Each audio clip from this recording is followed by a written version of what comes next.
Thanks for tuning into this episode of Close Up. My name is Bruce Isaacs.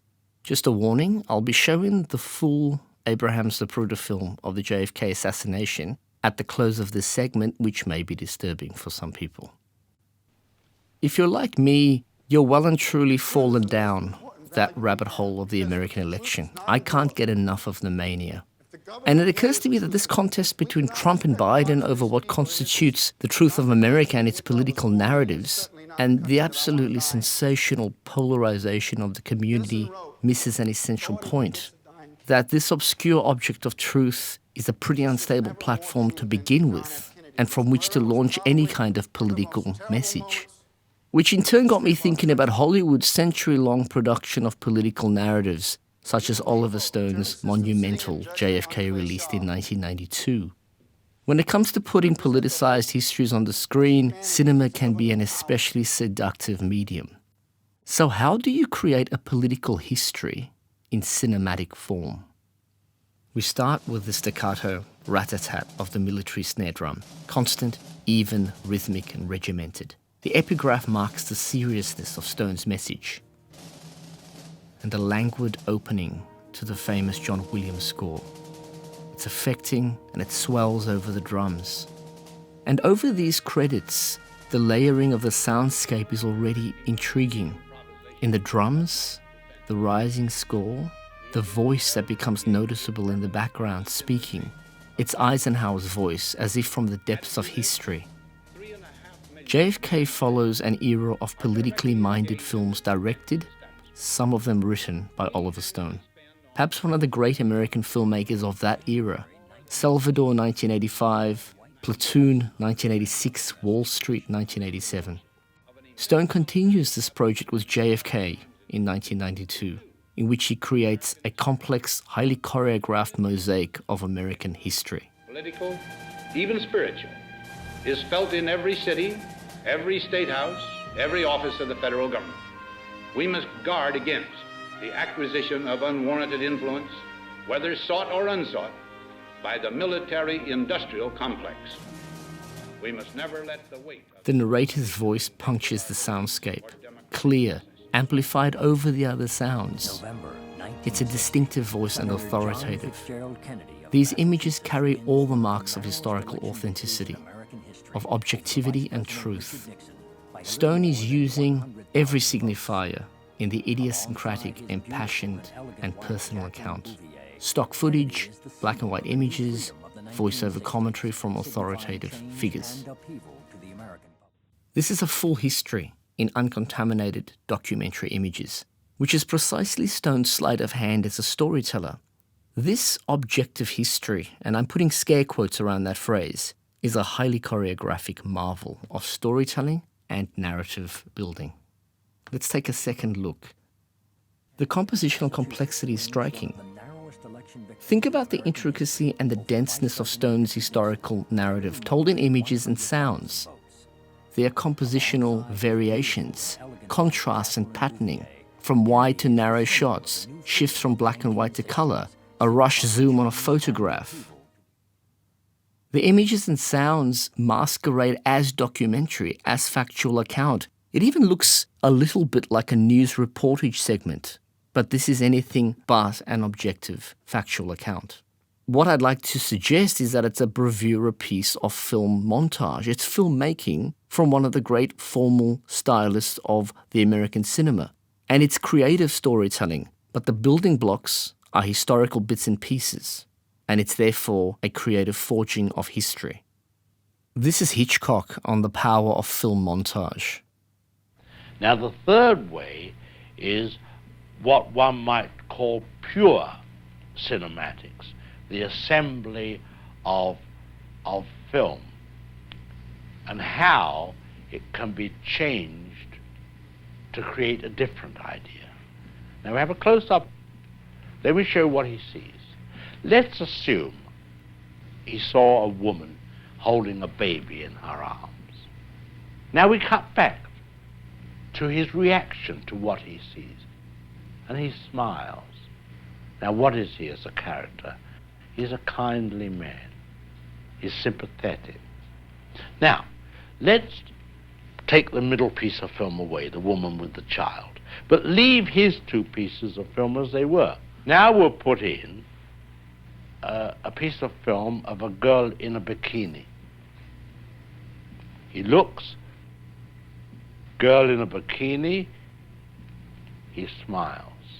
What is he now? The dirty old man. Students love seeing that in a film studies intro lecture. And it is, to be honest, a very basic idea. I can creatively choreograph the meaning of moving images through cutting from one image to another, which we tend to call montage.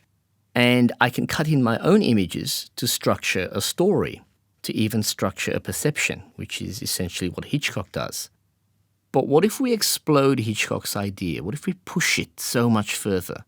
What if Hitchcock was not merely talking about a simple point of view shot, but the entire language of cinematic images and of cinematic montage? Can you imagine the implications for historical storytelling, for film histories such as Oliver Stone's JFK?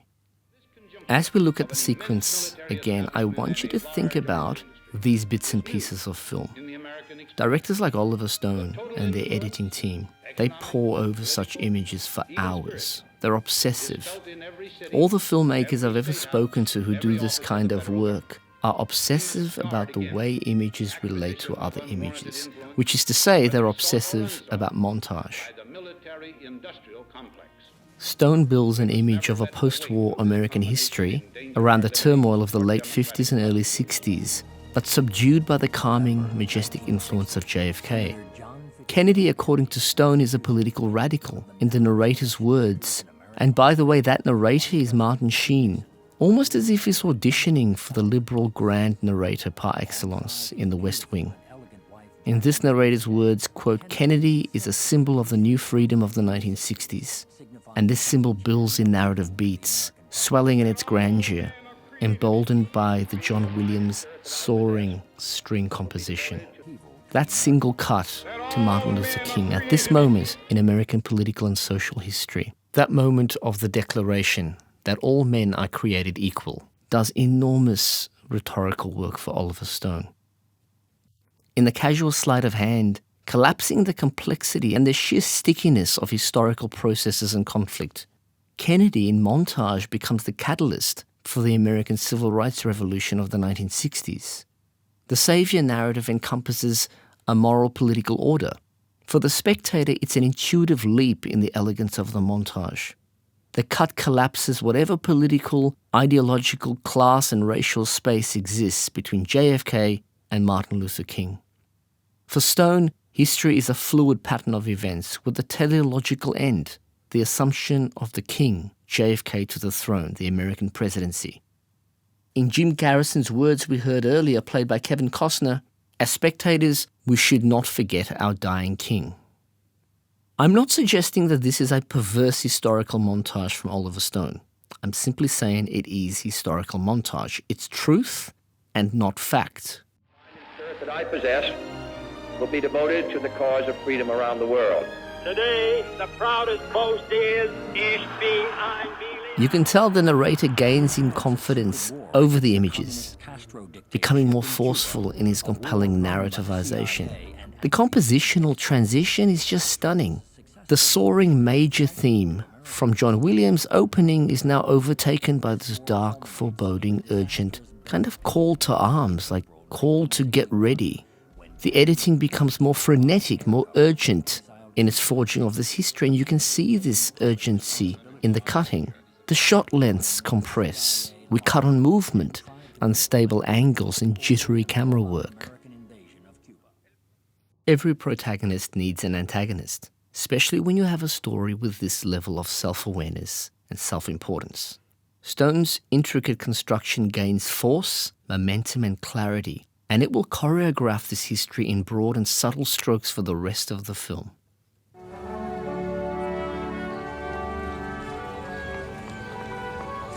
Archaeology is the search for fact,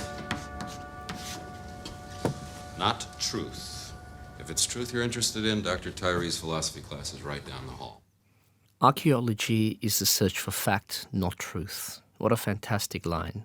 When I was 13 and maybe just getting into some basic idea of philosophical thinking and watching Indiana Jones and the Last Crusade for the first time, I actually remember being unsettled by this moment in the film. What exactly does Indy mean? What's the difference between fact and truth? That statement perplexed me for years, I think. Many years later, I can see that Oliver Stone's JFK assaults us not with its factual account, but with its cutting and pasting of history into a fantastically seductive mosaic, which is perhaps what Indy means by that infinite chasm between fact and truth. This is not to devalue film histories. Some of my favorite films are historical dramatizations, and to be honest, it's not even to disagree with Stone's version of American political history, but it is to appreciate the sophistication and intricacy of his construction of that history, of the film's voice, of the tone, of claims to authority, of points of view, of formal compositional layering, of montage, which, going back to the upcoming American election, seems so urgent to me right now.